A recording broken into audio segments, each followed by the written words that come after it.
Hello అండి, అందరికీ నమస్తే. Welcome back to our channel Sai stocks 29. సొరకాయ రోటి పచ్చడి ఎలా చేయాలో మనం ఈ వీడియోలో చూద్దాం.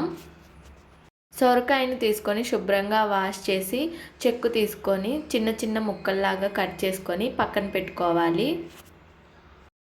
పచ్చడి కోసం ఒక టమోటాని తీసుకొని కట్ చేసుకొని పక్కన పెట్టుకోవాలి. అలానే పచ్చిమిర్చిని కూడా కట్ చేసుకొని పక్కన పెట్టుకోవాలి. తర్వాత స్టవ్ ఆన్ చేసి బాండ్లీ పెట్టుకొని 1 టేబుల్ స్పూన్ ఆయిల్ వేసుకొని ఆయిల్ వేడెక్కనివ్వాలి. అందులో కట్ చేసుకున్న పచ్చిమిర్చిని వేసుకొని అందులోనే ధనియాలు, జీలకర్ర యాడ్ చేసుకొని పచ్చిమిర్చి ఎర్రగా వేగేంత వరకు వేయించుకొని పక్కన పెట్టుకోవాలి. పచ్చిమిర్చి టేస్ట్కి తగ్గట్టు వేసుకోవాలి. ఎక్కువ కారం తింటే ఎక్కువగా వేసుకోండి. పచ్చిమిర్చి వేగాక అదే బాండ్లీలో మనం కట్ చేసుకున్న సొరకాయ, టమోటా ముక్కలు వేసుకొని వేయించుకోవాలి. అందులోనే ఒక 1/2 టేబుల్ స్పూన్ పసుపు వేసుకొని వేయించుకోవాలి. సొరకాయ, టమోటా ముక్కలు వేగాక అందులో టేస్ట్కి తగ్గట్టు చింతపండు యాడ్ చేసుకోవాలి. సొరకాయ, టమోటా పచ్చివాసన పోయేంత వరకు వేయించుకొని పక్కన పెట్టుకోవాలి. పచ్చిమిర్చిని రోట్లో వేసుకొని దంచుకోవాలి. టేస్ట్కి తగ్గట్టు ఉప్పు వేసుకోవాలి. అలానే తెల్లగడ్డలు కూడా వేసుకొని ఒకసారి దంచేసుకొని సొరకాయ, టమోటా ముక్కలు కూడా వేసేసుకోవాలి.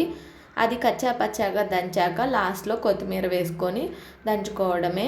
మిక్సీ కానీ వేసుకోవచ్చు. కొంచెం ఇలా పంటి కింద ముక్కలు తగులుతుంటే టేస్ట్ బాగుంటుంది. మిక్సీలో అయితే మొత్తం మెత్తగా అయిపోతుంది కదా, అందుకు.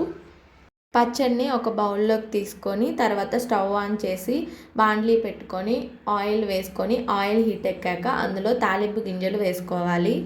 తాలింపు ఎర్రగా వేగాక అందులో కట్ చేసుకున్న ఉల్లిపాయలు వేసుకోవాలి. కరివేపాకు వేసుకోవాలి. తాలింపు ఎర్రగా వేగేంత వరకు వేయించుకోవడమే. తాలింపు ఎర్రగా వేగాక మనం దంచుకున్న పచ్చడిని అందులో వేసుకొని వేయించుకోవాలి. అంతే అండి, ఎంతో సింపుల్ అండ్ టేస్టీ అయిన సొరకాయ పచ్చడి రెడీ. వేడి అన్నంలో ఈ పచ్చడి చాలా రుచిగా ఉంటుంది. నచ్చితే మీరు కూడా ట్రై చేయండి. లైక్ చేయండి, షేర్ చేయండి, సబ్స్క్రైబ్ చేయండి. Thank you.